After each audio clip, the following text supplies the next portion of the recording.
Beluga whales are very social animals. That means they like to live with a group of other whales. A mother and her calf will often swim together for 3 years. Beluga whale calves are gray when they're born. They turn white when they become adults. It may seem like the beluga whales have a very happy life, but sometimes this isn't the case. Today, when the tide goes out, the adult belugas are able to swim back to deeper water. But one young beluga has gone too far onto the shore. It can't get back to the water. Suddenly, playtime becomes a race against time. The sun is hot. The baby beluga could easily get sunburned, get too hot, and die. The young beluga is helpless. The other belugas can only watch as the calf tries to move. As the beluga calf moves around on the shore, the rocks cut its skin. Minutes turn into hours. The whale can only wait for the tide to come back.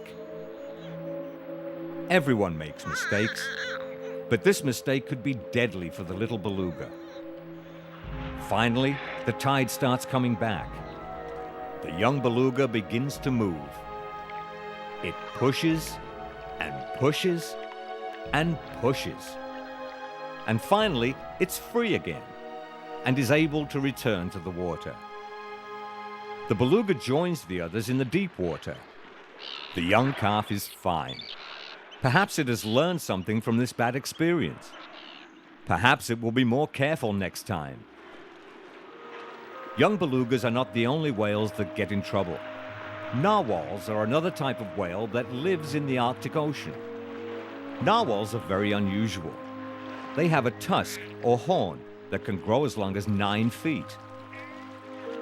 The tusk is a kind of tooth that grows through the narwhal's top lip. In the past, no one knew why the narwhals had this tusk. They thought the whales only used it to fight other whales.